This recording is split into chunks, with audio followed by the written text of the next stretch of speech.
Hello and welcome to the Build With Baer Workshop. My name is Pat Bear. I'm here to build some model kits and to hang out with all of you. And I'm going to go ahead and throw the Bear Cave, the Lego, the Scythe emote in the chat, and also the Tier 2 emote of the blue emote. Me as a Super Saiyan God, Super Saiyan Pat Bear.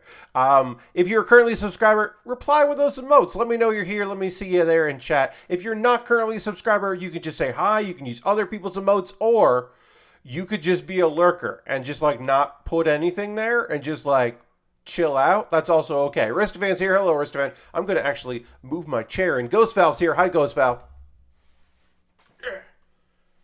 I always end up leaning in a bit from my chair position, which is fine for 2 hours. But if I get a little closer to the table, it doesn't hurt as much by the end of the 2 hours. I hope everyone's doing great out there. Zabi or Omega says, I was always here. Well, I appreciate you being here. Thank you very much. Tonight's stream, we will be finishing the Raphael Gundam. We've already built the base of the kit. It's time to finish the backpack, or as some people refer to it, the hat. We're going to finish that. We're going to complete the kit. Then we got Magnamon. Released this year, I believe. Yes, it is a Digimon model kit from the Figurize line. We have not done the Figurize line too much in recent memory. Lashbrook's here. Hello, Lashbrook. This is not the amplified line. Now, Magnamon, of course, as you know, is a Viamon that touched the Digi-Egg of Miracles and then evolved, Digivolved, I should specify, to Magnamon, and it's got a Egyptian vibe to it that is fucking cool looking. Hey, Lord Crashington, welcome. Happy to have you here as always. So we're gonna finish up one kit, start another. Magnamon being one of the Royal Knights. Yes, it is a holy knight if in direct Japanese translation, but in the dub, I believe is just referred to like as a warrior. Just like Dukemon and Omegamon. Yes. It also, again, Magnamon looks fucking cool. So I'm excited to put that together. I did read the Digimon Wiki in order to prepare for this because I was like, I don't know what Magnamon is. I'll put it on my wish list. And then CJ, shout outs to CJ out there, was just like, literally, that was on my wish list for like an hour before CJ bought it. So apparently, at least one person out there has been wanting for me to build a Digimon. So there we go. You want to see an Examon model. Okay. I am not against building a model kit for one of the Digimon that has jean shorts or just jeans. Because there are Digimon, I should say, out there wearing jeans. And I would not mind doing that because that is fun. I think it's fun. I don't want to build they haven't made a Digimon model kit for that one that's just a big ball with like a biker. The guy that's a biker, but it's just a big ball with legs.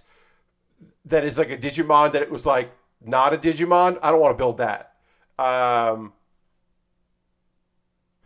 Cinnamon. No, it's not Cinnamon. Lord Crashington. Look, I don't know a lot about Digimon. I liked the opening song in the English dub, the original English dub. I did not watch the show. I know it's an isekai, and therefore I should give it a fair shake. I just never did. Nanimon is hilarious. Yeah, I'm fairly familiar with that particular Digimon. And again, if I ever say Pokemon instead of Digimon, my apologies. It's the Mon part. Yeah, Nanimon. The bald, sunglass wearing, facial hair, like, nonsense thing. Yeah. If I remember correctly, everyone's just like, what the fuck is up with you? Because it's a Tamagotchi that became a Digimon. Like, fuck that thing. That thing sucks and is also incredible and amazing. Both can be true. Hey, Bobby. Beelzemon has a kit. Oh, yes, I am aware of that. And there's also some Digimon that have amplified kits. There have only been a few amplified kits for Bandai. And those are just like what if, like, reimaginings of kits, they just go buck wild? The Batman Amplified is incredible looking. It's basically like, you know, when you look in the toy aisle for, like, if there's a Batman cartoon and there's just like Batman with armor and weapons that was never in the cartoon. That's what that line is, which I really like. The Amplified line, yeah. The Amplified line is just like those weird things where it's just like, I don't know, what if Batman had like ice armor? Ooh, we just made it. It's just kind of that kind of thing. Beelzemon is amplified. Yes, I have seen that, and that does look cool. But yeah, that we're not. That's later in the stream that we get to Magnamon. We're starting with Raphael. We got to wrap up Raphael, who is of course cool but rude. This is like our fourth stream working on the Raphael Gundam, and I have not said that yet, and I should be given an award because I did not reference Raphael as being a Ninja Turtle. I held back up until now. You built the War Greymon kit? Nice. Nice, Stevie. All right. We're going to get into talking about some stuff and some things. Before we get going, a reminder, if you would like to become a subscriber, we're currently at 40 subscribers. The goal is to hit 45. So if you want to get in there and be my 45th subscriber, you could do that. Or 41st subscriber, I should say. Or you want to give somebody a sub, you can also do that. That would be fun. But just putting that out there. All right, let's get into things. Oh, my mic is very hot for some reason, so I'm going to tweak that down a bit there. That's better. For some reason, I'm getting... Yeah, that was too loud. Okay. I'm going to reply to my tweet, see if we can get a few more friends in here to the party. Thursday night, usually pretty damn good. Tonight, feeling like we might be a little light.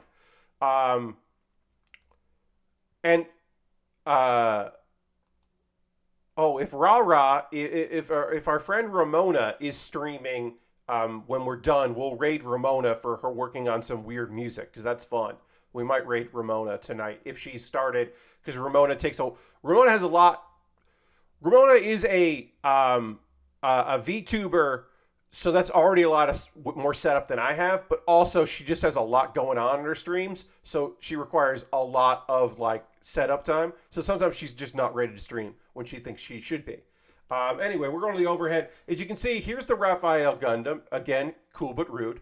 The Raphael Gundam is body complete.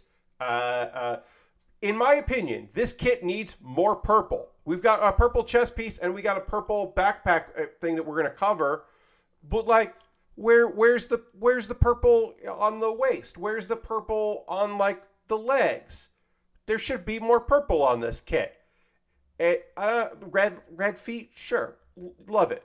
But like, this thing needs a little bit more, right? It just needs a little bit more life to it, in my opinion.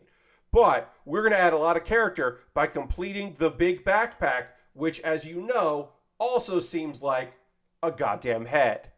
Time to break out the airbrush. No painting. No, we're not gonna make this more purple on our end, but we are gonna add other stuff. We're also gonna take off this gun because it does not want to stay.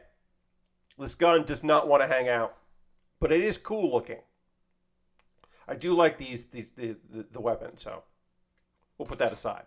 The backpack is actually so we are going to build that. Don't worry, we're going to build that. That's actually why we had this crown piece that was the wrong piece, and I was having trouble getting it on because this is for the backpack that's also a mobile suit that doesn't transform, but we'll build it and we'll get there. The face is there. That we're building like a scrunched up, transformed mobile suit on the back of this kit, like a condensed mobile suit. But we're not there yet, but we will be. And yes, it does not transform, but you get the vibe that it's there. So we're just gonna we'll put our friend here, just kind of hanging out and watching us build as we work on this. So we finished these parts here, but we need to continue the work. So we will continue the work here. And then, of course, these parts will have stickers. So we will be doing some sticker work here, which is fine. We'll get into some stickers, and we can do these, we'll do back to back here. Yeah, there's no way to get the backpack kit done. Yes, the Sephirim. Yeah, that you can do and do the whole. You can get them separately. You can get them.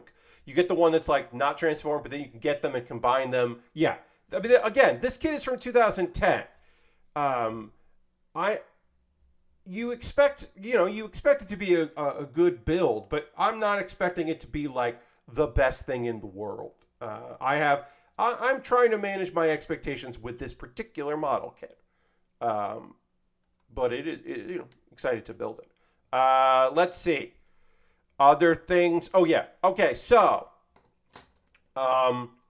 last night I streamed here on Wednesday. I did my usual Wednesday of something that is not model kit building. We played the 1.0, the full official release of Power Wash Simulator.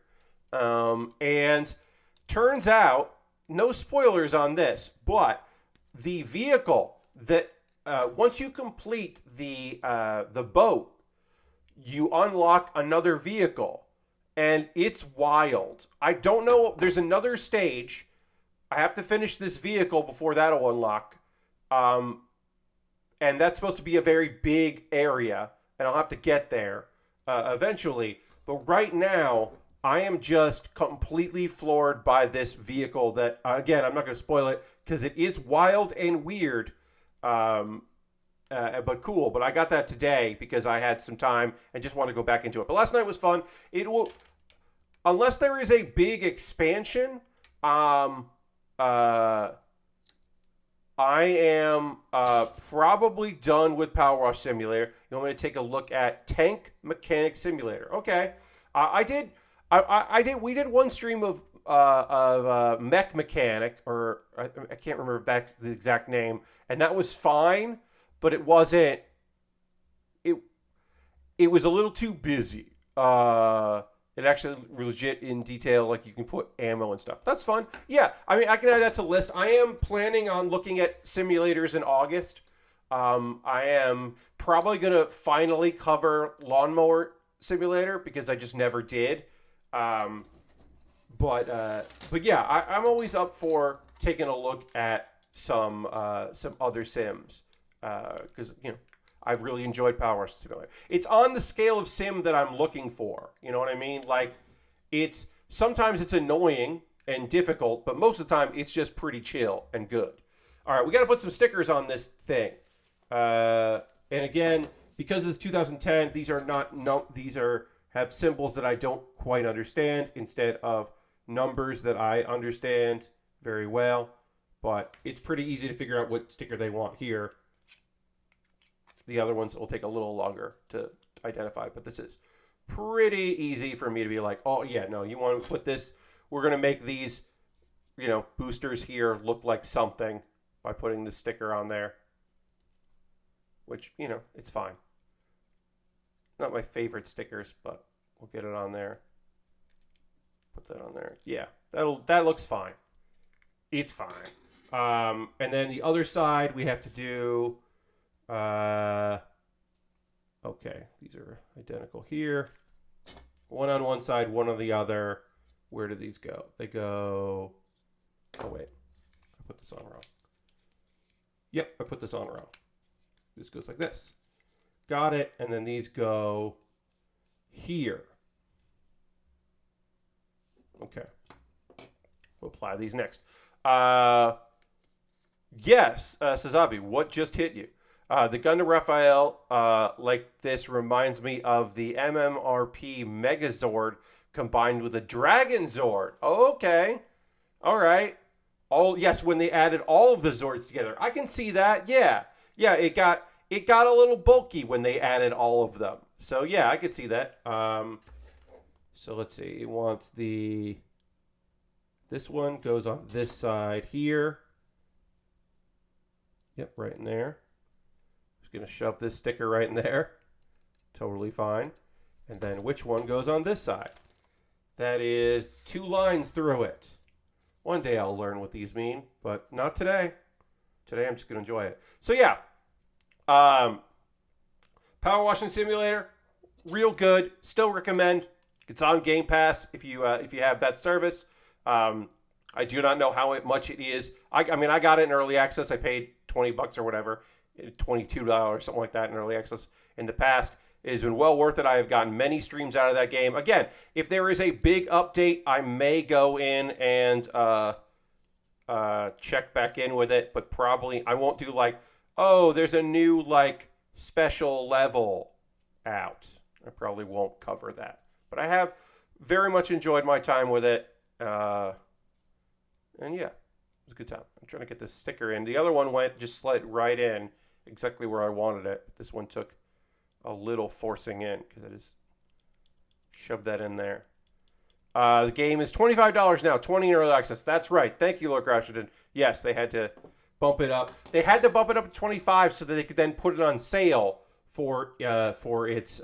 You'll see that a lot, right? So if you're ever interested in a game and you know you're going to get it and it's in early access, just buy it while it's in early access because they will most likely a few weeks before they will bump up the price so that they can put it on sale the day it's been released because that will hopefully get it closer to some sort of front page or recommended, or even your wish list notification will go off that game is for sale, is on sale. So that is often the case. It's not always the case, but it's often the case with these kind of kits. That is what you're looking for. This is so dark that I'm not going to panel line it. I could hit this with a black marker, but I don't think that's really going to show. Like I'm going to do a little bit over here. Yeah, it kind of does. I don't know. I'm not going to do every little line, but I'll hit some of them. It kind of shows up, but not super. So I'm not going to go bonkers with it, but I'll hit a few lines here and there. But, you know, it is pretty dark plastic, so it's not really going to show up super well. But we'll clean that up and go. Have you seen Bandai's new Soul of Chogen, Liger Zero? Yes, I have seen that and the white base. Yes, I have seen both of those. I am keeping I was kind of looking at what they were saying at San Diego Comic-Con because San Diego Comic-Con did start today. So I was keeping my eyes out, especially for people that were around last night because I have a few friends that were taking photos because they were there for like the opening. They're open like a couple hours like the night before the official convention. For limited people being able to go through. So I was able to see like a few things. Yeah. I saw the trailer for the D&D movie. I don't know if I can be optimistic about it, but I'll try to be. I'll say this. I didn't hate it. And as far as officially licensed D&D properties go, I'm 50-50 on them. I liked the cartoon and didn't like that movie, the D&D movie. So I'm 50-50 on it. Oh, the Hiss tank? Yeah, definitely. Again, I don't know if I can be optimistic about Dungeons and Dragons being a licensed property that people do well with. But, again, that cartoon, hey, Dirty, I remember liking that cartoon while I watched it because I thought it was fun. It was a pretty fun cartoon. So, I, again, have in the past liked a officially licensed D&D property. So, maybe this will be it. I don't know. Could be okay. It also could be very bad. Who knows? I do know this. There is a new thing. So, it is currently in beta right now. Twitch Amsterdam happened. And there wasn't like a lot that came out of it because Twitch usually makes like some announcements, but they have TwitchCon, the US TwitchCon coming up. So they didn't make like a lot of announcements. But they did talk about the Twitch charity for creators. I'm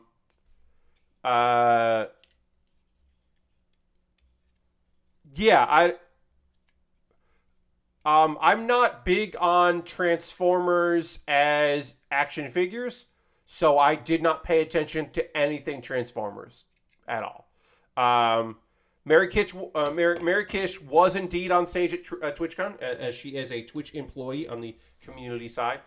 Basically, they're doing a beta program right now, a small little closed beta, I should say, for integration of creator stuff or charity stuff for people to do, like right through the dashboard, right by like hitting commands. You don't go to another site. They don't take a cut of it.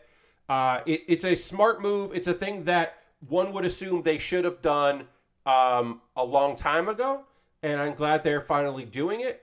Now, apparently, the list of charities at the beginning won't be like the same thing as like the ones for Tiltify, but also a lot of people don't use Tiltify because they like don't know how to set something up like that. They're small streamers that just like end up doing like, hey, if you subscribe in the next 2 hours, I'll donate the equivalent. Or they do, if you give any donations in the next 6 hours that I'm streaming, I will donate from that. A lot of streamers just do that instead of having the add-ons, and that puts a lot of pressure on people to have that money, and also requires a lot of trust in the community that, hey, if you give me this money, I'm going to make a donation. And instead, you can do it through Twitch, and I think that's very smart because it will hopefully allow people, it'll be easier for people to donate, and especially on mobile.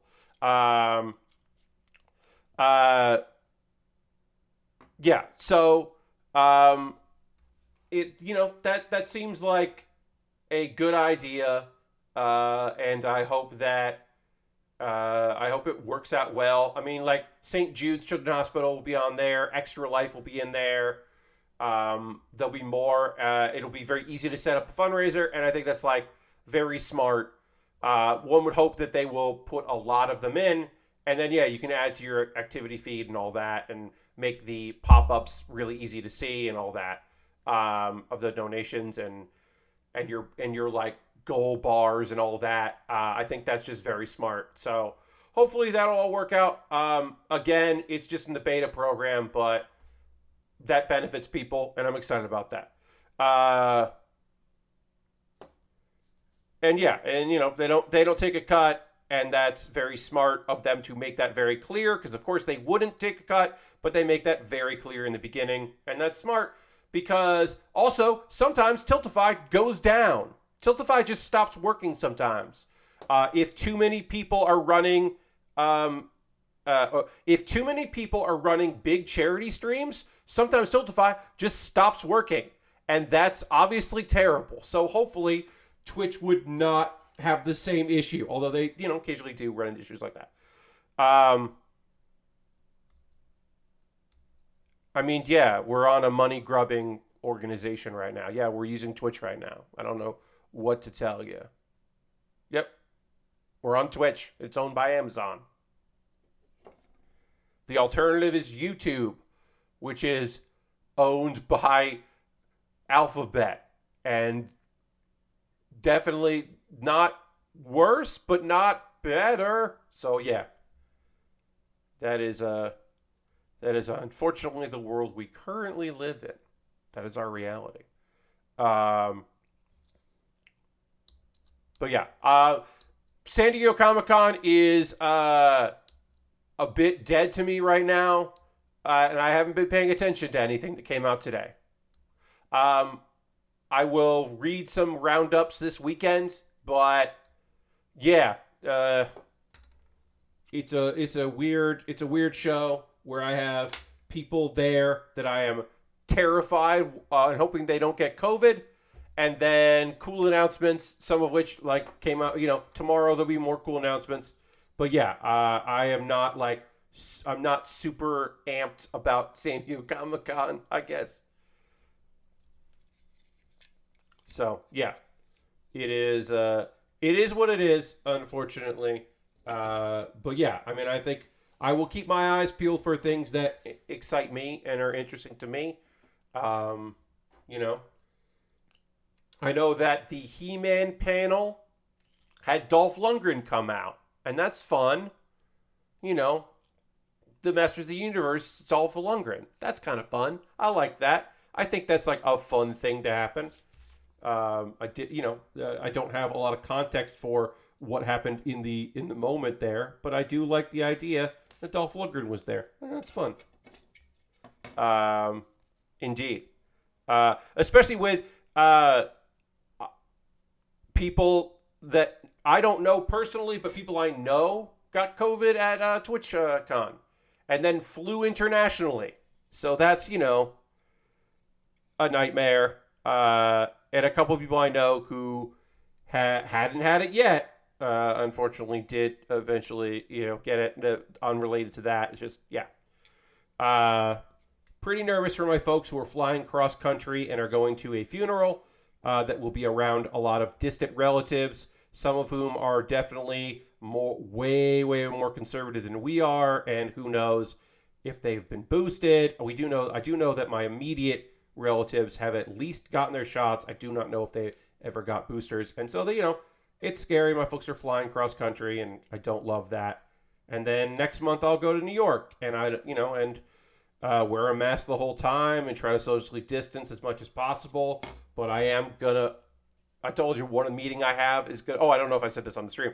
One meeting I've already set up. We are meeting at a park near their work because I've already seen the venue. So we're going to meet in a park because why not meet outside? It'll be August and probably very hot, but what are you going to do? So we'll see. I would love to never get COVID, but we'll see what happens. Well, glad to hear it,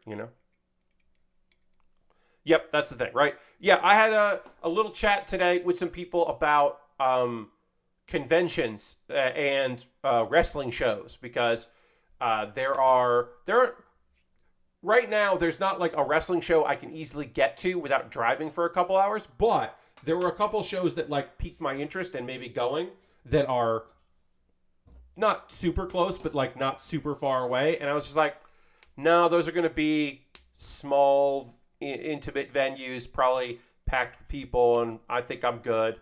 I might end up at a wrestling show in New York because there's at least one group that started up after I left, and so I've been interested in seeing them. So I might end up, but they have been doing shows at fairgrounds and such, outdoor shows. So hopefully they will do an outdoor show when I am out there, and I can go and see them. That's the hope. I can make that happen. But who knows? Who really knows? But yeah, trying to avoid that stuff as we get up in there. What else was I going to say? So yeah, the Twitch charity stuff seems cool. I am currently, as of today, living alone for a few days. And other than doing a lot of yard work, pretty much the same as normal. Also, my parents' friends are out of town. I think I mentioned that. So I am also helping out. Got to feed some fish. So just adding some chores in. Got to water some plants because it's hot out there and plants need watering. So I got to get out there and do that. All right, now it's time to work on this backpack that is actually just a model. It's just like a condensed kit that's all one color, but like is a quote unquote transformed mobile suit. So we're just gonna build that, and which is very fun. I don't know what kind of fish they are. They're yellow and blue, and they've got big fins. Like they're like sunfish, maybe. I unfortunately do not have details for you, but they are nice to look at. So I will go feed those fish, and then I will. That'll be my chores a little bit, but I gotta get out there and exercise, go for a walk, even though it's so hot. But here's the nice thing about being hot out there: when I come back, I'll be nice and cool inside this house with air conditioning. So make that. Yeah, I do not know. I cannot give you the answer about what kind of fish we're talking here. All right, so here's the head, and here is the our crown. And that is a mobile suit head right there. That is a condensed mobile suit head. And then that goes on the back. Let's get D1, and then D2. It is very funny to be like, these are all just like the same color. There's like some details that you're used to seeing, and then some other stuff just kind of thrown in. There's gonna be like a sticker on the back here that I'll be putting on, just a big red sticker.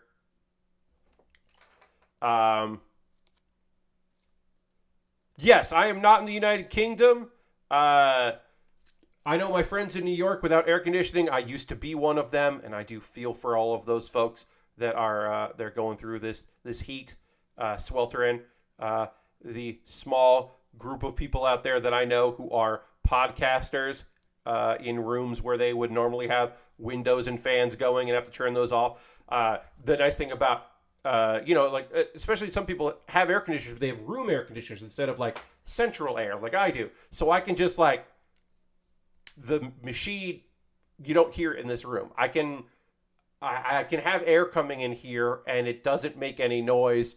Like my computer is louder than the air conditioner outside could fit through here, which is very convenient for me, as I'm like, out here living my life. Makes things a lot easier. Only 5% of the UK has AC. Well, it's about 90% in the US. Yeah, that seems about right. Again, Suzabi, I do not know what kind of fish those are, but I am happy to feed them.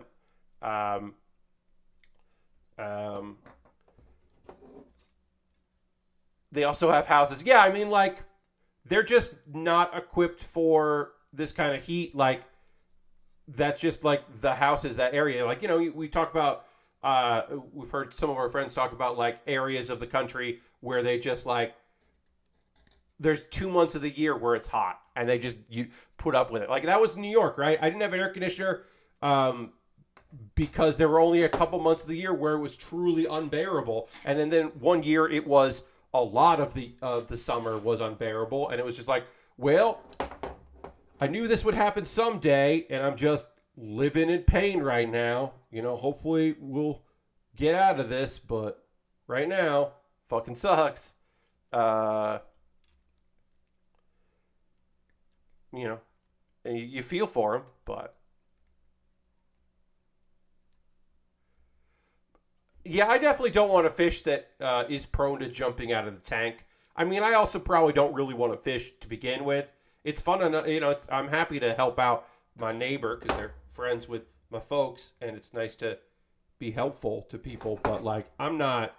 Yeah, I do like a big tank full of a lot of different kind of fish, like going around. I think that is cool. I have always been a fan of that. So like, that's something that I'm like, oh yeah, I can get into that. Like I can get, I can appreciate it, but it's just never been on my list of things that I would like. Fish have never been anywhere on that list. Let's see. Other things to talk about. I'm going to think out loud here. Obviously I'm going to talk. I'm streaming. I'll be chatting with you. But I'm going to think out loud here on this. I have been contemplating I realized I don't have some information on here that I normally do because I turned it off when I recorded the mailbag video. Turn that off, so turn it back on. My friend Brian on wrong color. My friend Brian was on Twitter today talking about anime. So my interest was piqued. And he was like, I wish that I was more catered to that when it comes to anime. Because there's fan service out there, but there's not a lot of man service, which I think is a very fun and good term to use. Which I don't know if I've heard before, but I thought that was a very fun way to put it. But he's talking about how, we chatted a little bit about this on Twitter, how the perceived audience for stories about men who love other men, gay males, the perceived audience for that particular genre is the people that enjoy boy love, BL. Those stories are targeted at predominantly heterosexual women. So the men in those stories are generally feminine, skinny, and the stories can sometimes be very, like slice of life, but they're also lots of drama. That is the targeted audience for that. So you don't end up with a wide range of body types or a wide range generally of the types of stories you're seeing for those kind of characters. And it, like I said, it's not necessarily targeted at queer folks. Some of them are, and some of them are appreciated by folks because the spectrum is wide, and there are plenty of queer folks that like anime that is targeted to straight people.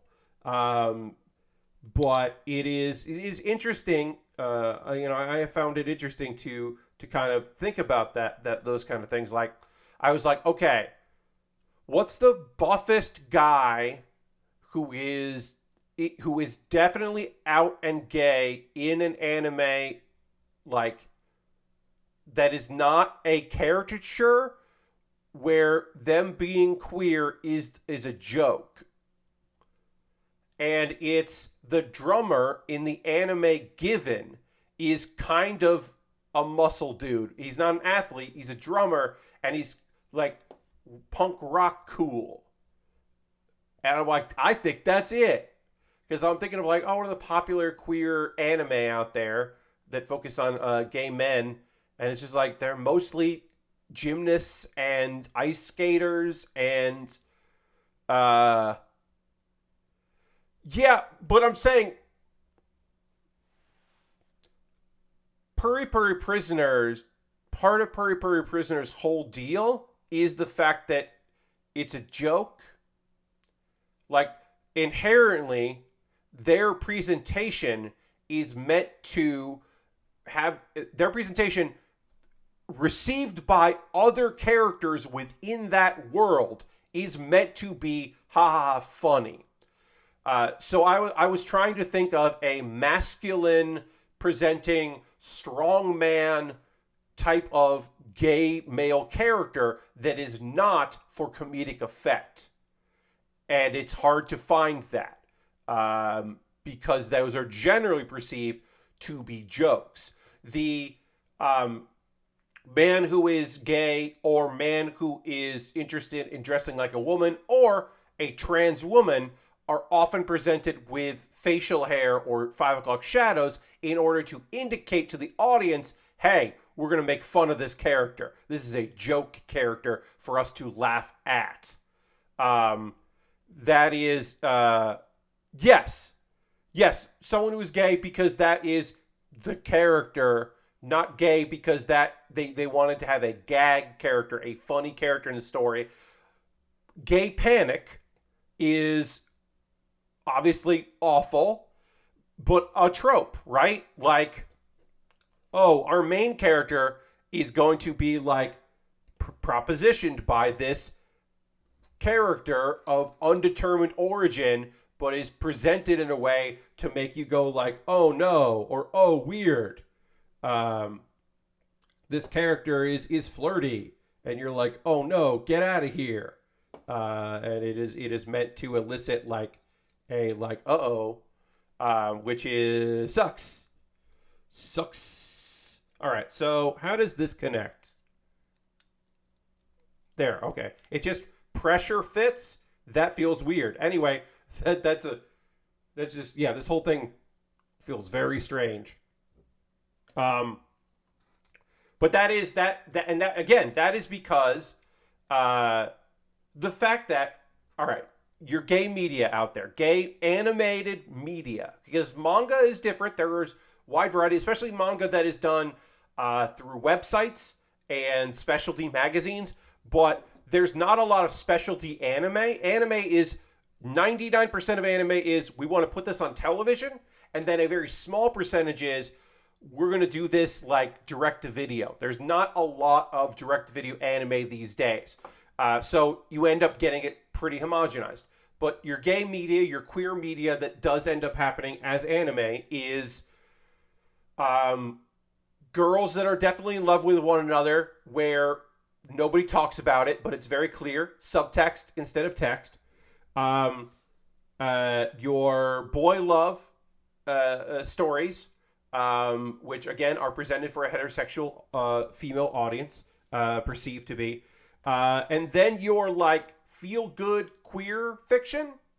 Sometimes, which also includes heartbreak in feel good. Feel good is a misnomer there, but it is an attempt to be a accurate portrayal of queer characters as like the thing. Given, I mentioned, is a very good example of that. Even though they are pretty boys, predominantly the presentation of it is meant to just be like, hey, this band also is a love story. Like, yes, it's a story about high school kids, and recent graduates coming together to be in a band.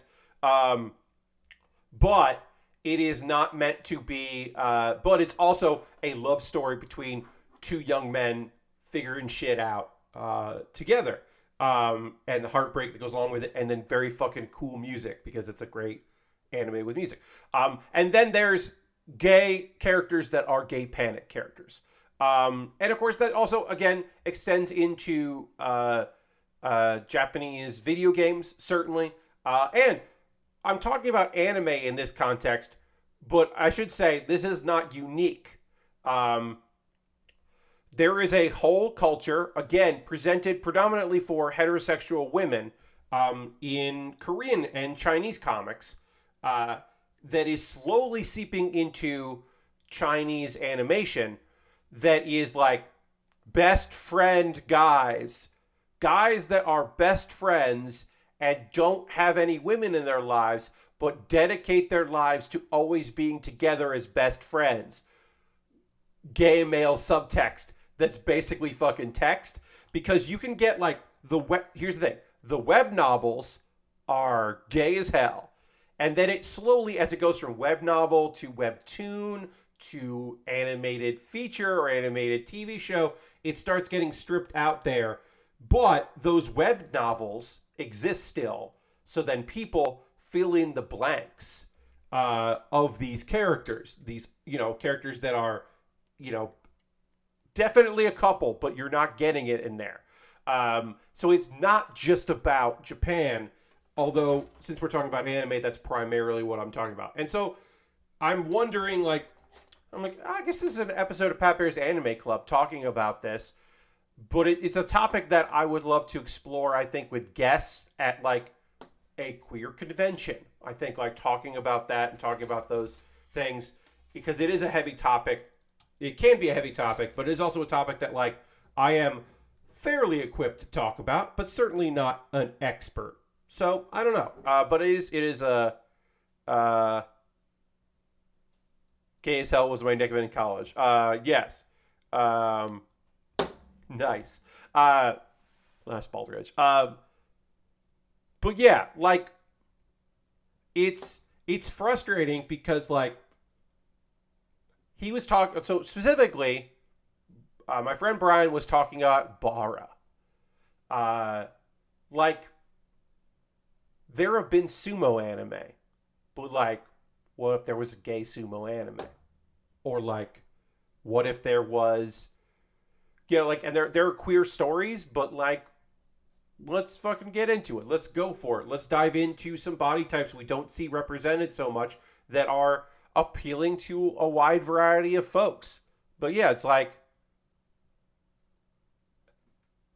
that would be fucking awesome. I think like and also a thing that Japan knows very well, the Japan animation industry knows and the manga industry knows very well, is niches have a high barrier of entry, right? It's hard to get a niche made. But once you get a niche product made, the people that want that product are customers, are big spenders. We're going to get into Yeah, we're gonna allow that. That's fine.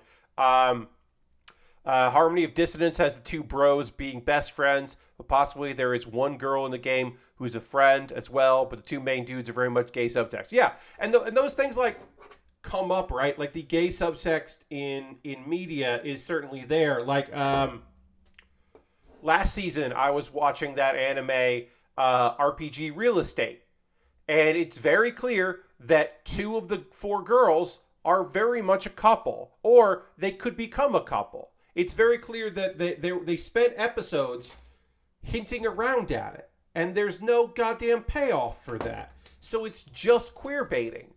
And that is infuriating because, like, why the fuck not? You're like, if you're gonna go for it, you should just go for it. Like, it's very frustrating that New Game, a gay as hell anime, that anime is gay as hell. It takes till season 2 until two characters basically make it clear that they're dating. And it's just like, come on, come the fuck on, just go for it. I understand it's that's not the easiest thing in the world, but at this point, like, it can be very, very frustrating. It's a similar thing to like a book series is over and then somebody's just like, oh, here's a bunch of stuff that I thought of, like, oh, actually our project, our movie is gay friendly because of the relationship these two characters have off screen that's not part of the movie. And you're like, well, fuck off then. Make it part of the movie. You don't get to have that. And if you don't, like, it is a some folks are so starved for representation that they are happy to watch things that have none of it with the hope that it has a little of it, which is incredibly frustrating for many people. And I want them to have their good stuff. It's very hard for them to get their good stuff because other people have decided that it is not financially viable to do that. They can cater in other ways. And that bums me out because I want people to have things that they're excited about and that they love and they see themselves in. Seeing yourself in a thing. That's why I always say, like, I'm so passionate about promoting shows that, like anime has proven itself. Anime has proven that if you present a thing, an idea, a subject, anything like that, it can become a pop culture phenomenon. The biggest example is that Slam Dunk became so popular at the same time that Japan opened up the ability for Japanese television to be broadcasting basketball at the Olympics, and the Dream Team happened, and Slam Dunk was a very popular manga, that youth basketball started in Japan in part because a manga was so good. A manga about basketball, like the third manga about basketball, happened to be a hit, and it was so popular that Japanese, like, youth were like making their own basketball courts, and then things got like repurposed for that, and then high schools started like putting together like basketball teams, and it became like a cultural phenomenon because a manga was so good. Laid Back Camp is so good that camping and tourism around Mount Fuji has been up year to year, including during a pandemic, because an anime about girls going camping was so loved. Like, it is so clearly possible, and like proven at this point that a good piece of media can, like, bring about like obvious public change in Japan. Um, yeah. So Lord Crashington, an issue I have with Thor: Love and Thunder is that like it was pretty queer, but it's very obvious to me that like so going into the promotion of that, like we had people, and I think genuinely talking about how queer friendly the movie was and how queer it was, and it does feel like a large portion of that is just like, yeah, what if this girl was also awesome? It's not all of it, but some of it is like this thing where you're just like, yeah, Natalie Portman kicks ass in that movie. And that's like, for some people, kind of like eye-opening. But for other folks, they were like, you told me this movie was queer. What's up? Because to some people, it is not at all. It is barely at all. It is lip service. Because they are looking for more. It is cool to have that stuff. But yeah, I mean, that's the thing, right? So, like, not only did Zombieland Saga, a fucking anime about zombies that are resurrected to become an idol group to save the region of Japan known as Saga, not only does that anime increase a bunch of people's interest in tourism for Saga, and so you get a region of Japan rallying around an idol show about zombie girls, and you get a lot of people wanting to go and see the real places in the backgrounds of this anime. Hey, guess what? One of those girls is trans, and like you get this fun-loving character that has lovely solos and is being accepted by her giant muscle-bound father and all his friends who like accept her for who she is. And it's a beautiful moment in the series.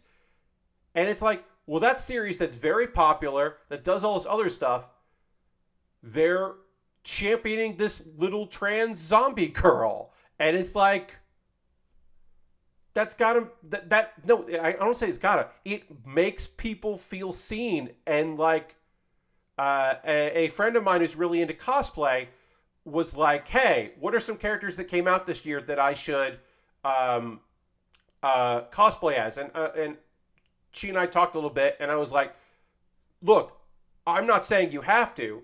Would you be interested in learning about a trans character that's big this year? And she was just like, fuck yeah, I would. And so she cosplayed as Lily, and it was like this incredible thing, like learning about the show and all that. And she was just like, why are my friends not talking about this? I'm like, I don't know, you got to tell your friends about it. But it can be this huge thing, just like anything else, just like any other pop culture thing. Like I said, basketball and camping can be huge in Japan because of anime and manga. So also,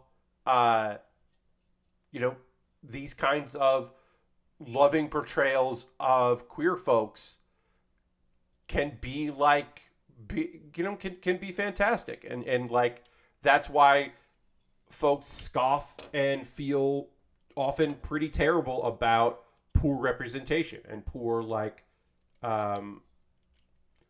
characterization. It's just like, in the same way, I'm like, sometimes I have to be like, this anime is great. There's one character in it that fucking sucks, and it just sucks, and I'm sorry. And I have to keep saying this character sucks while also thinking that I really love this particular piece of media.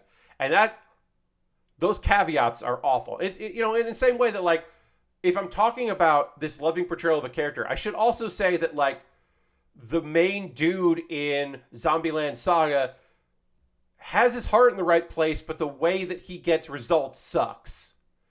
And he sucks as a character, and he's slightly redeemed as it goes on, but he certainly sucks. And his managing style sucks. And I want to say that when I talk about that show. Because I know other people will be like, I end up pretty blind most of the time to queer suggestions, unless it's pretty obvious. Like I said, like there are the obvious suggestions, like characters out there, and then there's just like the subtext, and like I said, Given is a recent anime that's a beautiful story about queer love, and the movie is incredible, and it's got great music in it because it's about a band. And there's heartbreak, and it's got like just, it's awesome. And then like there was not too long ago, Black Clover had a anime only arc where the villains were tragic queer women. They were tragic queer characters who became villains out of necessity, but they were definitely gay, and that fucking sucks. The only queer characters ever in Black Clover were gay villains, and it just sucks. The crotch of this backpack goes on the... Yes, the crotch is the hat. The crotch is indeed the hat of this. Yes. You can see here, the head is here. I'm going to take a photo of this first, and then I'm going to attach it, because I like the idea of... Because we are almost body complete on this kit here. I just got to take a photo. I'm going to take a photo of this. Backpack by itself, which looks like a model kit folded up, and the head's there, and then the last step. Are you actually going to show me the last step? Oh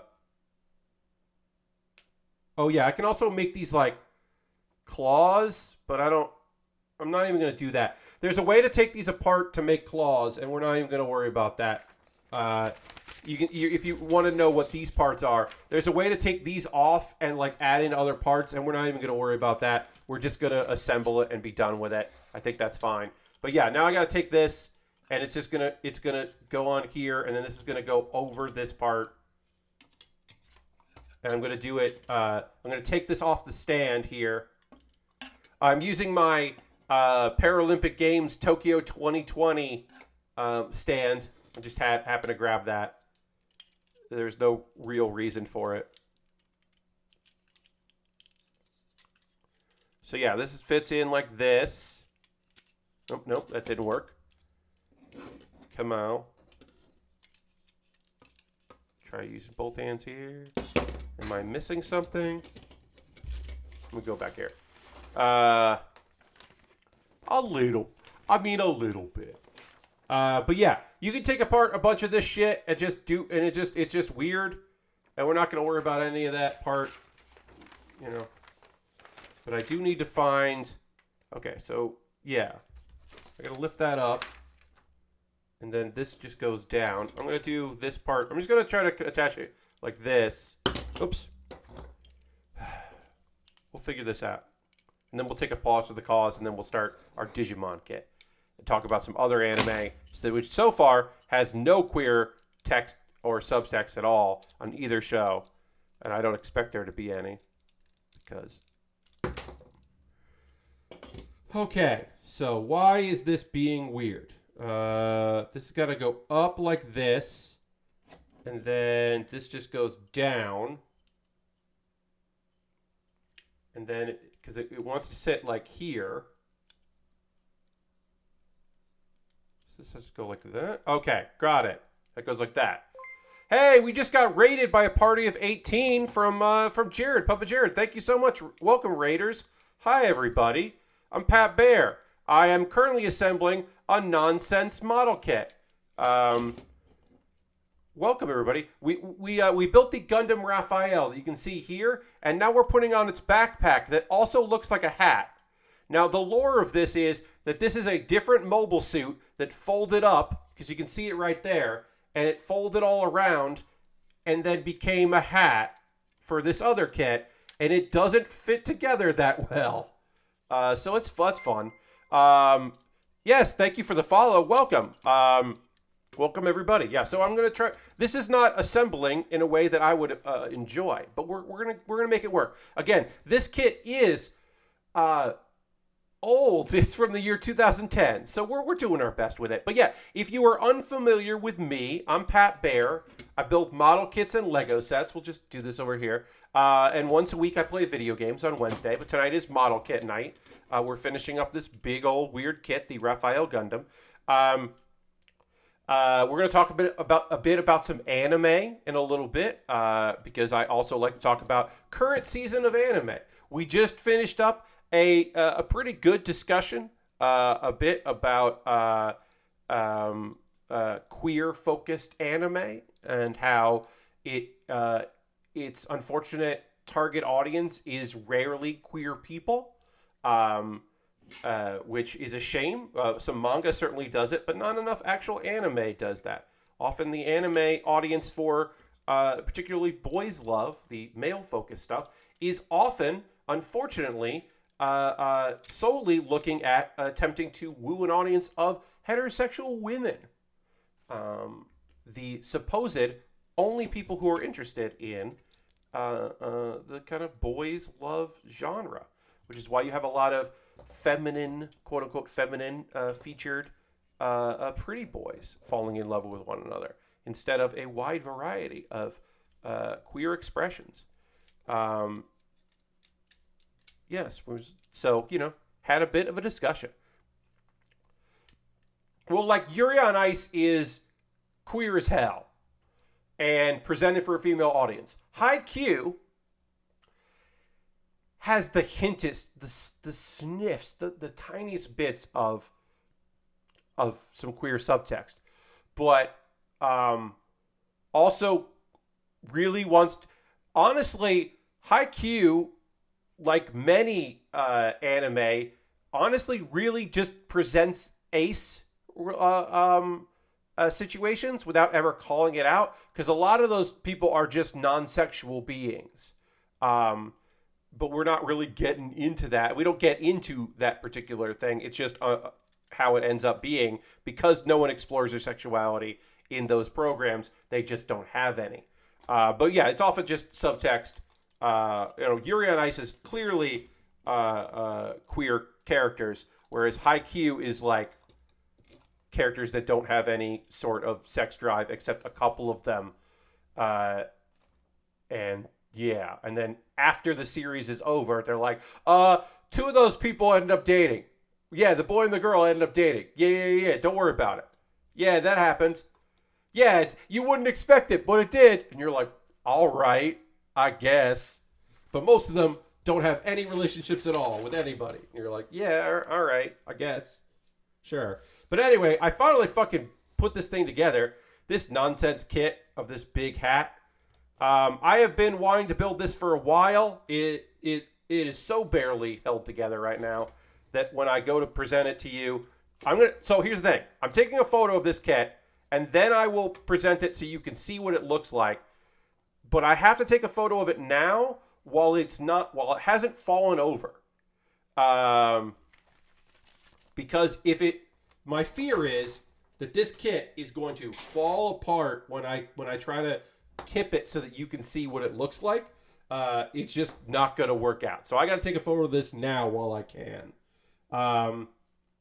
Hey, folks that came in from the raid, what were y'all watching? Often, not always, but often Jared is watching some stuff, some bad old cartoons or good old cartoons, but often watching some cartoons. I know that is his often thing on a Thursday. So what were y'all getting into? What are you getting up into? Or maybe he was doing something else. Maybe it was a Jake research stream, which he's wont to do as well. All right, so I'm gonna take a photo of this and then I'll show it off before it all collapses. All right, so here we go. Can I tilt this? There we go. All right, so I gotta hold it from the bottom too. Here is what this kit looks like. It's got big weapons that can move around. It is a kit that is wearing another kit on its head. You can see that there. This big thing that I have wanted to build this for quite some time. It's already coming apart. Yep, this is already falling apart. But yeah, Think.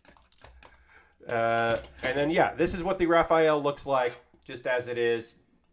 It's a very basic kit from Double O Gundam Trailblazers, the movie, I think. I think we should glue it. Yeah, I mean, maybe I'll glue it. Yeah, Lord Crashington, Goku is most likely aromantic and possibly demisexual because he has little to no sexual desire, but has been intimate and is in love with someone, but does not necessarily express that love romantically. Goku loves fighting and has a wife and children. Awaken the Trailblazers, thank you. Yeah, Lord Crashington, in Dragon Ball Super, there's a whole thing where Goku didn't know what kissing was. And I guess that's canon, because Super is canon. Yeah, that is a gag in Dragon Ball Super that Goku has had sex for procreational purposes, one would assume, but did not know what kissing was, and was surprised to learn about it. That's the thing that happened in Dragon Ball Super.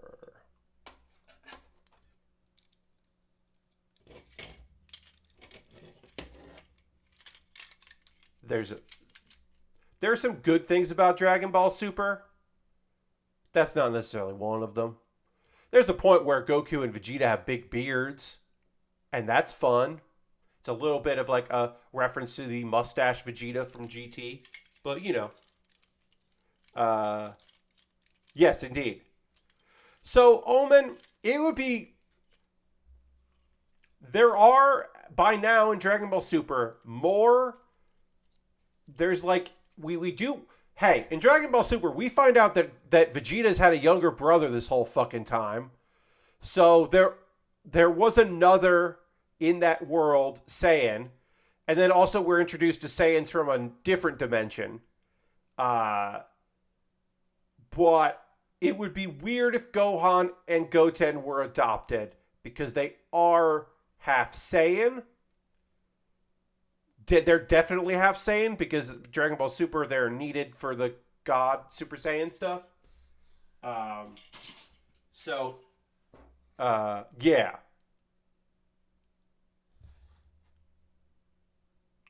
Dirty says a movie where a Jack snapped his girlfriend's neck for trolling.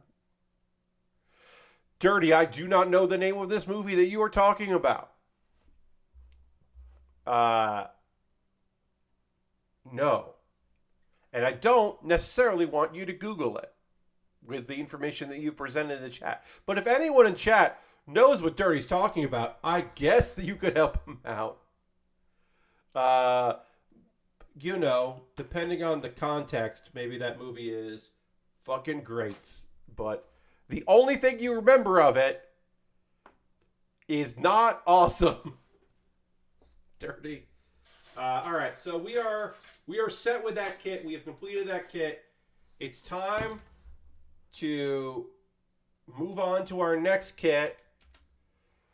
Hey, we're building a Digimon. Digital monsters. Everybody knows them. Everybody loves them. It is the kit from the year 2022. It's a modern kit. This is the Gundam the Bandai Figurized Standard line of Magnamon. As you may know, of course, Vmon, who is who was like an ancient Digimon that was like lost for a long time, that wasn't around. When Vmon is exposed to the Digi-Egg of Miracles, then Viamon can become can digivolve into Magnamon and look pretty cool.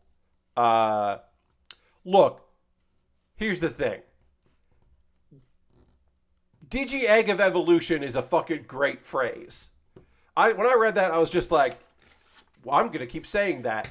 I'm just going to keep saying that throughout the entire build process. Also, want to point out, these polycaps are all this lovely teal, and I love that. I'm going to take the color marker off because I don't know what markers we're going to use for this. I mean, I know we're going to use a black marker for all of this, probably. Anywhere there's not stickers, and there are some stickers. Yeah, so my knowledge of Digimon is that it's Digimon Digital Monsters, and there's a character named Tai, and they go into the digital world, where they meet some digital monsters, and they have to save stuff, and sometimes characters look like angels, and one of them had jeans, and sometimes tiny little fun characters become like humanoid adult-looking characters, and it's an isekai, and that's about all I know of it. Yeah. And then there's like other Digimon anime, and then they put out like the new Digimon, and then, you know, there's other stuff, and it was just a thing that like I just never got into. But we're gonna get into this. Again, yeah, 2020 kit. And Magnamon looks fucking rad. Magnamon's got like a Magnamon has basically like armor that also includes rocket boosters. And if that doesn't get you, you know. I mean, you gotta get into it. I don't know what else to tell you. It's fucking cool. Before we get into that, real briefly, because we're gonna jump right into talking about some other anime while we work on this. Real quick, if you are currently a subscriber to the old Build With Baer, throw the Bear Cave, the Lego, the site, the moat in the chat. I am just going to say that being a subscriber is the easiest way to support what I do here.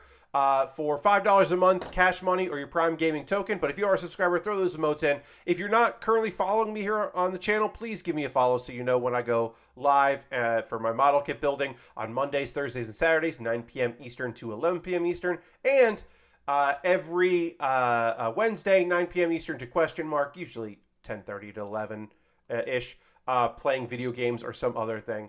Because that's, you know... Oh, I gotta check that out later. But yeah. Hello, Mister. Thanks for joining us there. Oh no. But yeah, subscribing is the easy way. I'm currently at 40 subscribers. The goal is to get to 45. If you would like to become a subscriber, you can hit the subscribe button there, or if you wanted to, you could gift a sub to somebody in the community. Join the gift sub leaderboard. There's other ways to support me, but that's the easiest way. And then real quick, I just want to put in a couple video links for you to check out. This week, I put up a new episode of Pat Bear's Anime Club. Every other Monday, I put a video out there where I'm talking about a topic that interests me in the world of anime. This video is about all 7 isekai that are out this season. There are only 7 this season. I am watching 4 of them, and I talk about the 4 I'm watching, the 2 that I will eventually watch, and the 1 that I'm definitely not going to watch. So I go through all of them and kind of give you information about them and why I'm either into them or not into them. But yeah, Lashbrook, sometimes there are 11 isekai. Sometimes there are 9 isekai. Next season there will be, I think, 6 to 9 of them. One of them will be a guy who's reincarnated as a sword. That's next season. I'm pretty sure that's coming out. Maybe they got pushed. I'm pretty sure that's next season that the sword anime will be out. And then Do You Remembaer is my weekly video series where every Wednesday I read an article somewhere online, often Wikipedia, and then I try to remember everything I can from that article and then talk to you in an entertaining manner about said article. And this one is a list of diss tracks from Wikipedia. It's not an article about diss tracks. It is a list of known diss tracks, hip-hop and otherwise. The very first one will fucking surprise you. It is now considered a pro-America song, but its original incarnation was making fun of the colonists, which I did not know. It was originally a diss track that we then adopted. Do I talk about a song that British soldiers sang about high-ranking Nazis? Yes, I do talk about that diss track. Do I talk about the most recent example of a diss track where someone, Lil Nas X, wrote a diss track about BET because they did not nominate him for any awards at the BET Awards. And then he put up a billboard about the single across the street from the venue. That is a recent example of a diss track. So yeah, I talk about the various diss tracks, the list of diss tracks. It's the first list I've ever covered on Do You Remembaer? And it's, I don't know, I think it's a fun video. It's one of my better ones. Anyway, that's what I want to share there. A couple videos for you to check out, because watching my videos is another way to support me. And then I guess we'll just do this real quick. I got an Amazon wish list. The kit I'm currently about to start, Magnamon. Magnamon was bought off my Amazon wish list. And if you would like to buy something and have it jump the queue and be the next thing that I build, you can buy something there. I've got inexpensive Lego sets, more expensive Lego sets, model kits that are priced very cheaply and priced weirdly very expensive. All kinds of different things on there. And then some equipment at the bottom, because it's always nice to have gear as an option for someone to buy if you want to support what I do here. Various things. Almost all of them have Amazon Prime or free shipping. I try to include that as best I can. And now we'll get back into model kit building. Yes, there is a subcategory of YouTube diss tracks. I did not know that the Paul brothers have written at least one diss track about one another and their communities. I wish I didn't know that, but I do know that. And there are multiple songs about different people and groups that at one point had more subscribers than PewDiePie. And of course, rap songs, diss track had to be written about that event. That is a thing. Cursed knowledge. Indeed, Lord Crashington. Indeed. The first hip-hop diss track is credited as being Salt and Peppa. Salt and Peppa supposedly have the first hip-hop/rap diss track. Just so you know. I forget who it's about. I think it's about Slick Rick, but don't quote me on that. But that is believed by the list of diss tracks labels that as the first hip-hop diss track. Anyway, speaking of cursed knowledge, let's talk about anime as we get back into this. I'm going to also dramatically transition and drink some water right now.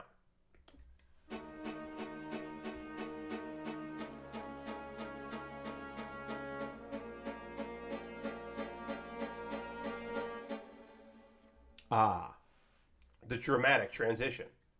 One quick thing, and then we'll get into, we're going to work on Magnamon, and we're going to, I'm going to retweet that about my friend Ramona's stream.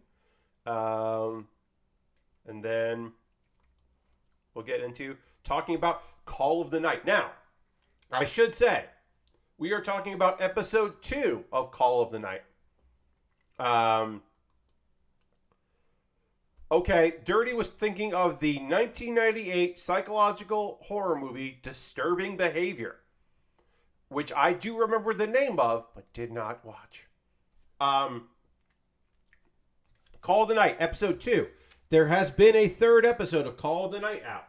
I cannot tell you about the third episode because I'm a week behind on the series. I will get caught up at some point. I did not get caught up for this stream.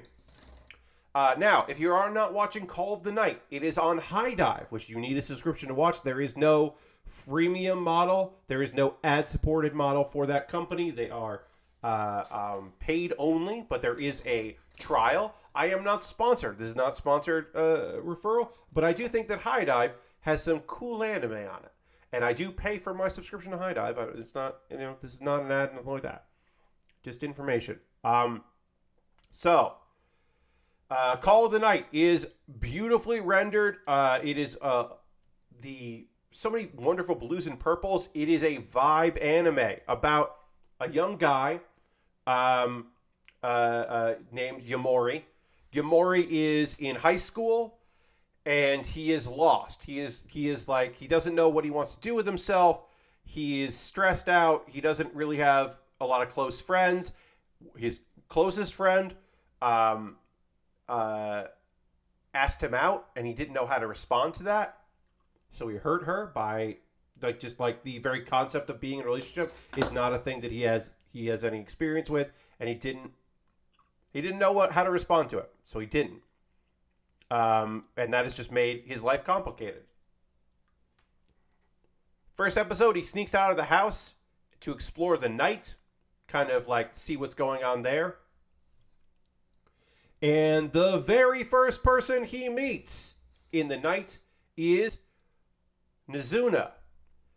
And hey, guess what? Nizuna's a fucking vampire. Yeah, Call of the Night is about a high school boy who is trying to figure out his way in the world as he has a somewhat wholesome, somewhat very inappropriate friendship with a vampire girl with pink hair. Braided pink hair that she has like up in like a bow, kind of. Who is very cool.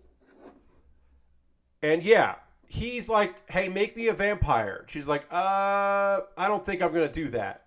But we'll be friends, I guess. And also, I'm totally cool with feeding off of you. A weird thing about, not a weird thing. Everyone is so embarrassed with each other. He's embarrassed about her kind of like equating it with sex. She's embarrassed with him talking about like any kind of feelings. They just make each other blush, and it's very fun. And he's like, there's also a very fun scene where he's like, all right, well, let me give you my cell phone number. And she's just like, I do not have a cell phone. She does have like an old like bricks, like a really old timey phone at her apartment. He's just like, no, this isn't gonna work. Eventually, he's like, yeah, I have these communicator things. They're like they're like wristwatch walkie-talkies, and like, yeah, that way I can contact you. He's already wearing one. That'll become clear in the end what was going on. But really, it's just like, yeah, she drinks his blood again. They embarrass each other. It's vibes. It's lots of vibes, and again, beautifully animated. And there's this whole like thing about like, hey, why don't we just like see what before you drink my blood, before you make me a vampire? I guess let's just like hang out and see if like let's try to be friends and see how that goes. And so that's kind of where we leave things. And then he's like walking home and he's like, oh yeah, I do have this other transmitter that I have on my wrist. I can't even remember who has the other part of it. And then a young woman in a school uniform approaches him. And I don't think that's the woman from the first episode. I think this is another young lady that knows him, that has the other communicator. And maybe that's going to complicate things. I don't know. But again, the vibes in this are beautiful. It is clearly the best looking show this season by far. It is just like immaculate looking vibes on this thing. Highly recommend you at least check it out. Look up, some footage. I'm sure somebody's uploaded clips of it to YouTube, and see if there's something there that strikes your fancy. But if you want your high school coming of age story to also involve like a goddamn vampires, then this might be the series for you. All right, we got to put these eyes on here. Try to get these eye stickers on. These kind of figure eyes kits, that they call them figure eyes, these action figure model kits, often the eyes are stickers. Not always, but often the eyes are stickers, and you just kind of have to do your best with it. You don't need, you don't really need an X-Acto knife. I like using them for applying stickers. I also have I have regular tweezers, and then I have my favorite, which are jeweler's tweezers that are they're like inverted tweezers. I'll show you here. And I do like using these for bigger stickers. High school coming of age story, but as a pink braided hair vampire. Yes. So I have these. I have a couple different versions, but I'll show these. So obviously tweezers, normally you pinch tweezers to hold things together. These are opposite. That's why they're called jeweler's tweezers. Whereas you pinch to open, and then the pressure is just on it. And for stickers, that means you're not going to lose the sticker. It's going to be tight there. So these are very fun for applying like larger stickers or like water slides, stuff like that. I enjoy these very much. Again, because you can just go like this and then you let go. So you have to put pressure on it to open it, but not to close it, instead of having to hold your hand and keep the pressure on. These are not necessary for model kit building, but I do like them. The official Bandai part separator is supposed to arrive sometime this month. It is not shipped yet. I don't know if Gundam Planet has gotten them in yet. I have not got an email about it anyway. Hopefully I'll get that soon, because I would like to cover that at some point. Having the official part separator instead of using weird tools that like spudgers that I just got off Amazon. I had Buffy the Vampire Slayer for coming of age high school story with vampires. Yes, you did have that. So a lot of it is, Suzabi, is just like everything that's wide release is just delayed, partially due to shipping issues, partially due to supply chain, and then also Bandai, certainly themselves, they were not batting 1,000 pre-pandemic, but it's gotten worse, obviously. Now, that's not to say that's not the case for premium Bandai. I've had one premium Bandai kit in this past 2 years be delayed. Everything else has arrived on time, like often shipped before the end of the month. They just say like July. But I have the Heavy Arms Endless Waltz kit coming. It's in the mail, and it'll be here before the end of the month. Which sometimes when people are like, "Oh yeah, it ships in August," they mean it ships August 31st. So they've been doing a pretty good job with that, which I appreciate as someone that wants to have these kits and build these kits on stream. I'm happy with that. But yeah, things have been rough. I'm not saying Bandai was ever perfect, but certainly the last couple of years that they have struggled. We'll get this head completely figured out, and then we'll look at doing some panel lining on it, because I think I will put some marker on here. Yeah. This is fun. This gold-plated Magnamon, indeed. This kit came out in 2022. Here it was released, but its year number on the sprue here is 2021. So this was clearly delayed, like a lot of stuff. But they started doing it in 2021. It just didn't arrive out to the public until this year. But yeah, that happens. Like I said, pandemic affects a lot of people. Anyway, the other anime I want to talk to you tonight about is, honestly, my favorite anime this season. I'm going for it right now. I'm declaring my favorite show this season is The Yakuza's Guide to Babysitting. Again, I am an episode behind on it, so I will get caught up with that. I don't know when, but I will eventually do a double review of an episode. But yeah, The Yakuza's Guide to Babysitting is by far my favorite show this season. The premise is that a Yakuza boss, his daughter has been living with her aunt, his sister-in-law, for a while, because something has happened to this young girl's mother, Yaika. Yaika's mom, we know that something happened to her in the first episode. We don't know what. I assumed that her mother had passed away. That is not the case. We found out in episode 2.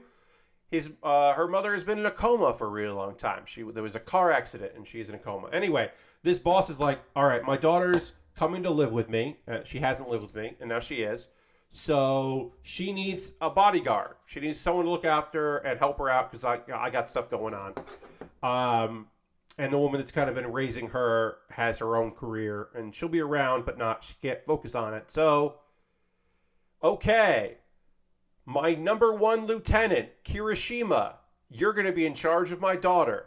And Kirishima is known as the demon of this Yakuza family. He is very clearly a guy that loves beating people up. Like, that's his thing. And by episode 2, he's still beating people up now and again. But he's also, he's doing his job. But he is already very clear that he is very enamored with this young lady and very willing and able to support this young lady. This pretty sad little girl that is just dealing, can't really comprehend what's going on with her mom and doesn't feel super close to her father. It is goddamn adorable. And also, there's violence. Our dude still... This episode, they go to a... there's another guy that's in the family. What's this guy's name? Let's see. Sugihara. So Sugihara and Kirishima go to a fireworks festival because the young lady wants to go. And he's just like, okay, yeah, we'll go. And they have a good time. He wins her a stuffed rabbit that has a frown on its face, which I just love. It's like a weird little detail that she's got a frowny face.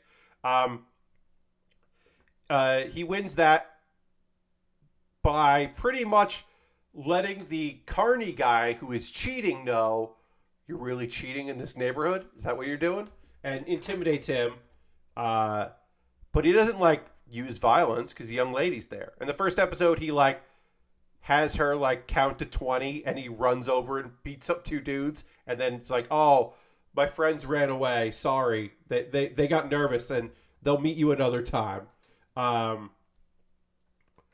But this series, again, I'm only 2 episodes in. Very fun, very cute, and is going out of its way to just be a cute, loving story of this guy learning about his paternal instincts and this young girl finding people that are looking out for her. And to the point where he encourages her to go.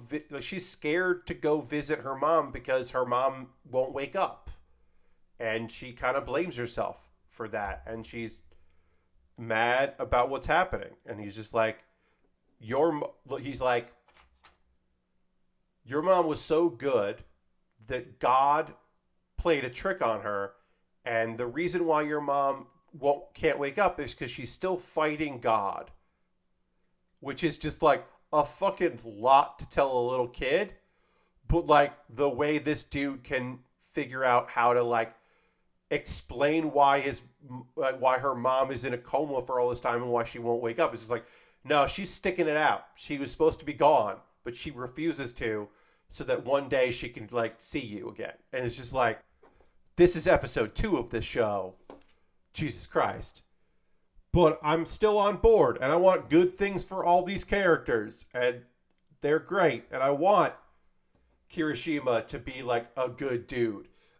She doesn't believe him when he says that his nickname is the Demon, because she's no, you've been nothing but nice to me. And obviously, he has to be nice to her, because she's the daughter of his boss. But he's also oh, this was only supposed to be a job.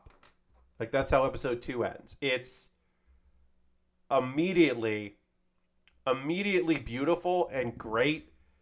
There's also a little thing of these 2 dudes have been hired to act like Kirishima and Sugihara to make the family look bad, the Yakuza family look bad, and Kirishima does not go overboard and does not just scares the dude, but does not completely destroy his body and wreck the guy. He doesn't go overboard like he's known to do, because he thinks about the young lady who waited up for him and fell asleep because she wanted to welcome him home. And he's just oh, That's a nice feeling. Somebody waiting up for you. It's just a fucking very sweet anime that like I'm very much loving. It is my favorite show this season. This season's like a little hit or miss so far as like there's not like a lot of standouts. But this one is certainly by far my favorite. It is on Crunchyroll. It is my highest recommendation at the moment. Again, I have watched 2 episodes of this. It could turn terrible and be something that I don't want to watch anymore of. But right now, it is the show that I'm liking the most. There are a few other series that I am enjoying, but that is the one that I'm certainly liking. Teppen is weird, but it's about comedy, so I'm going to keep watching it. Parallel World Pharmacy is like overpowered main character isekai, but also he was a doctor in his previous life, and that is like just different enough to be interesting to me. Yeah, there are a few, but that is definitely the standout.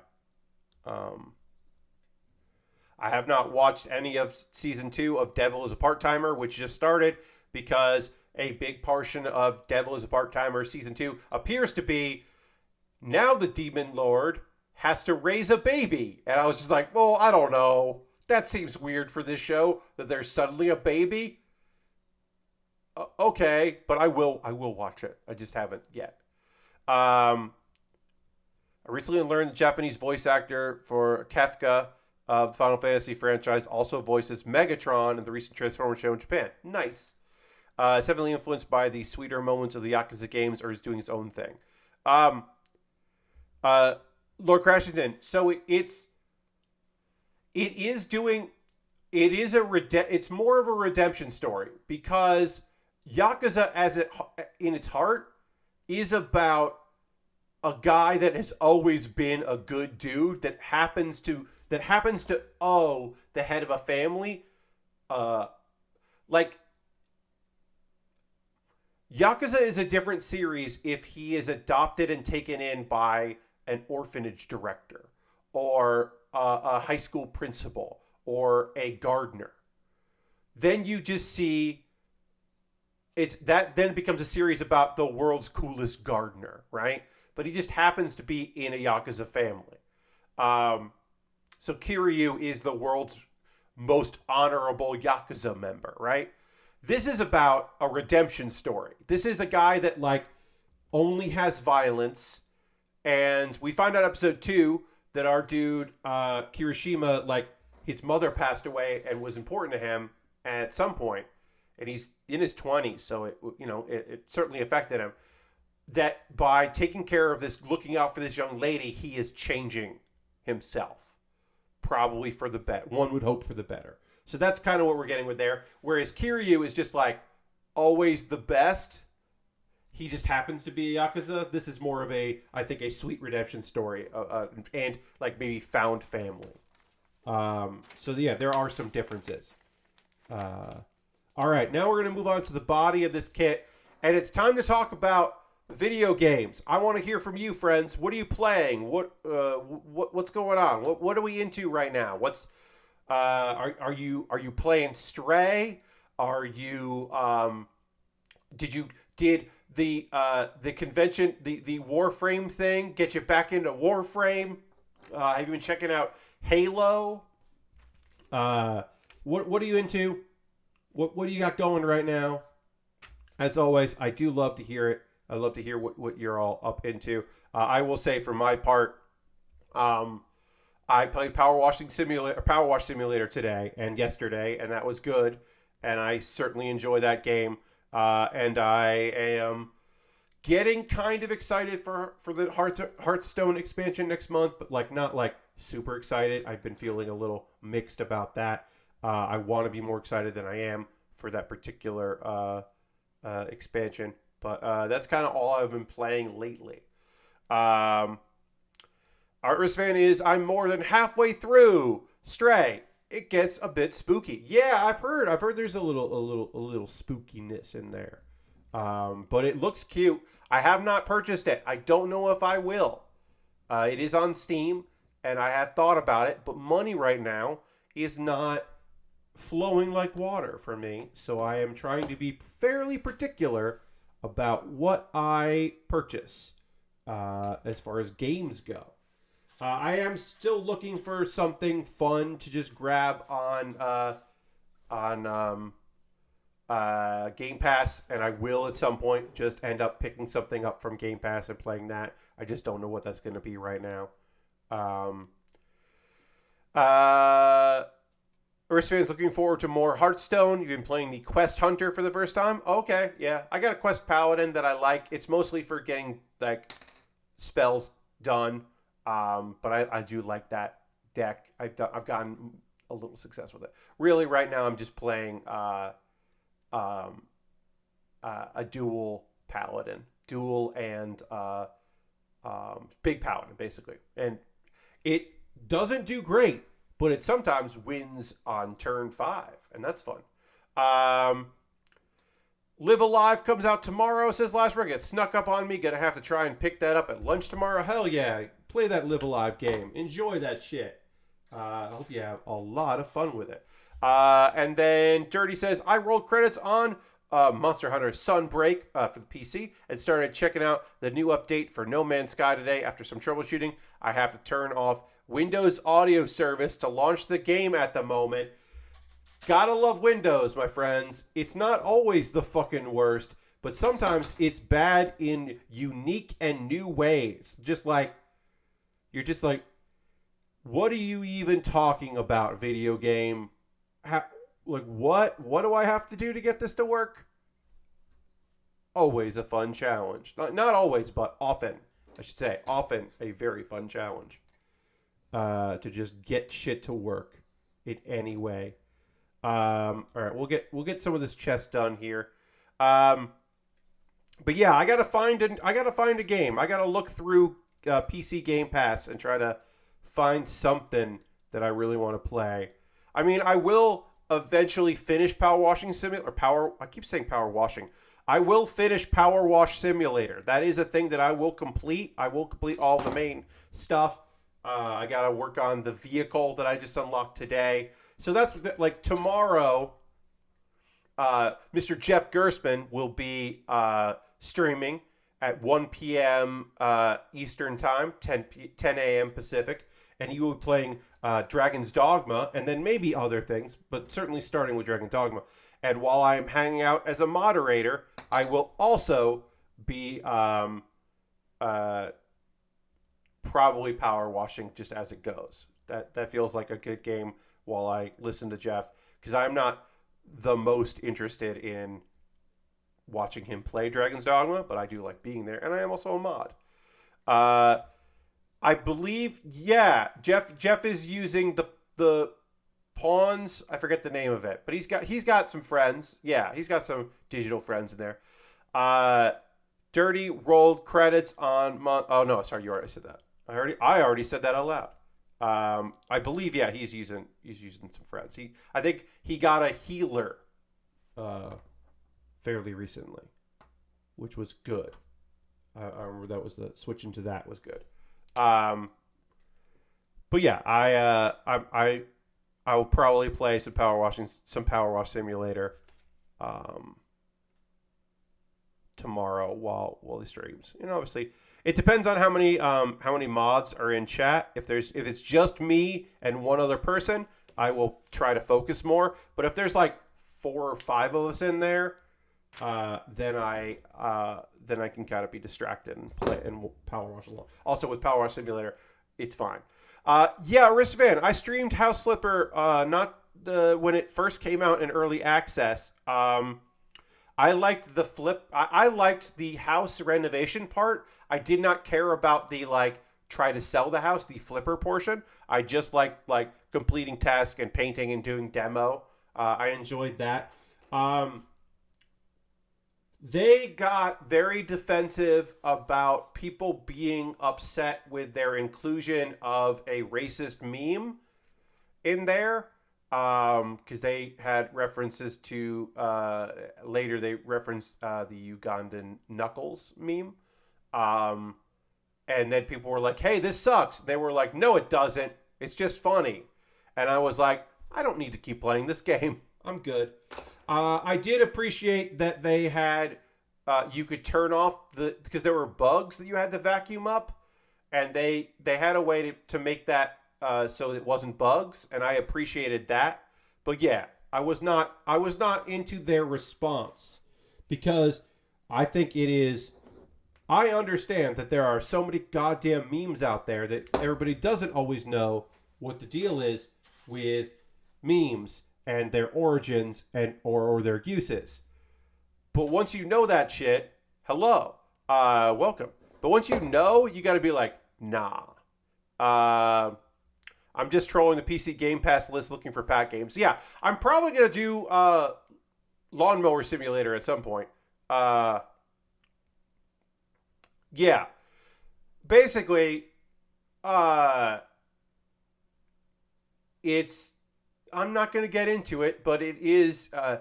Look, it is a meme that is steeped in making fun of someone for their culture by a presumed assumptions about how people of that culture act and speak and what they sound like, and then it became a meme, and it's steeped in racism and sucks and is unnecessary because it's not like it was the best meme in the world. It was just another meme.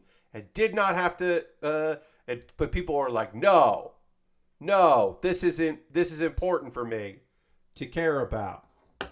Don't take this away from me. And it's like, all right, it is a bit similar, not the same, but a little similar to how some people still think that the frog is a good that the bad frog is just a meme that you can just have. And you're like, a lot of fucking garbage people love that meme and made that like the meme of like they made that like their mascot. Like a lot of garbage people decided that meme is their mascot. That the frog is theirs for their garbage, and the creator doesn't want that. But it's like, in the same way that people were like, well, this one thing was a Christian symbol, and it's like, yeah, but what else is it? What's it really associated with? What did people pick up on it?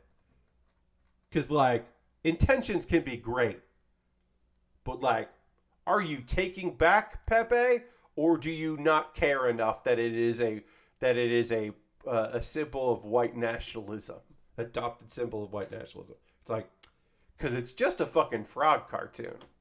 So you can let that go. You don't need the frog. You can have the frog, but you don't need the frog.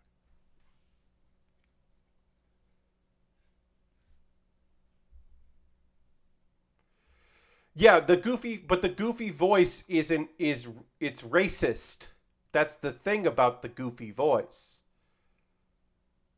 Because it's inherently like, look how this person is talking. Like, that's the thing about funny voices, is sometimes this person has a funny voice, but sometimes it's like, these people speak funny. Ha ha ha, look at these people and how they speak. That's the thing about it that can be fucking bad. Yes, indeed. Um, a lot of it is intention. That's what it comes down to, right? A lot of it does come down to intention. I got Ancient Britain DLC for Lawnmower Simulator since it was on sale, which is about mowing around Stonehenge and other stuff like that. I mean, it's called Ancient British DLC, so I would hope that Stonehenge was in there. If Stonehenge wasn't in that DLC, I would say that would be a mistake. Uh,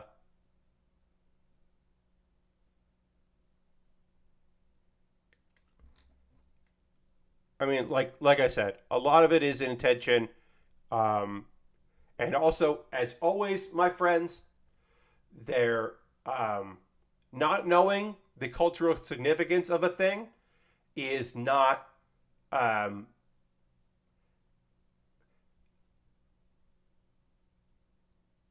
Ignorance is not innocence. That's a thing I learned in Star Trek Deep Space Nine. Not knowing the thing is not an excuse. It can be an explanation, but it is not an excuse. So when that's the real thing, right? It is okay not to know something. It's not okay to, once you've learned a thing, reject the thing that you have learned because you didn't mean any harm by it, right? Once you have information that you did not have before, it is then up to you to apply that information. Like, hey, turns out we were calling people a slur and we didn't know it because we asked, hey, what is that group of people called? And some other people that hated those people were like, Eskimos. And we were like, great, they're called Eskimos. Turns out they fucking hate that shit. And then we learned, and we were like, Inuits? And they were like, yes. And we were like, great. So we call you Inuits. Sorry we learned the wrong word for you. We didn't mean it, but we didn't know. And now we're like, okay. But then if you're like, you have that information and you're still like, yeah, but I learned it as Eskimo and I wasn't being mean to you I just didn't know. So I'm going to keep using it because it's what I learned. Then that's like, well, that fucking sucks. But if you're like, well, I learned about Eskimo kisses when I was a kid, but now I'm like, oh shit, I was calling them a slur. I'm fucking sorry about that. Great.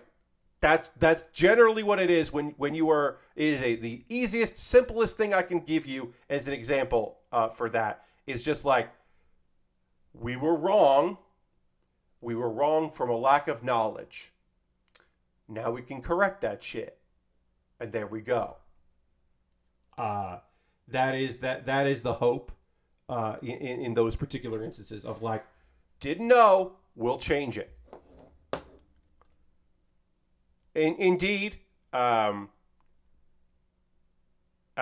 some, that is the slightly different thing. That is that Lord Crashington is also steeped in, I don't think this is a problem, and I don't care if it's a problem. Honestly, it's more I don't care. Those are people who are just like, yeah, I like the name of my baseball team, and I don't care that it makes people sad. Why would I care about that? I care about this instead. I care more about this history that is some way tangentially related to me than I do about people that I haven't met before or people that I have met before. I still don't care about them. And it obviously fucking sucks. But yeah, that is that is a thing of, hey, this hurts people. Oh, cool. Anyway, I didn't think I'd be ranting about that at the end of the stream. That's fun, but I did. I did not think I would be ranting about that, but here we are. How did I fuck this up? I did. All right. Well, I fucked up a thing, and I'm going to fix it off stream because it's not going to be hard for me to fix it, but I am not going to do it on stream here.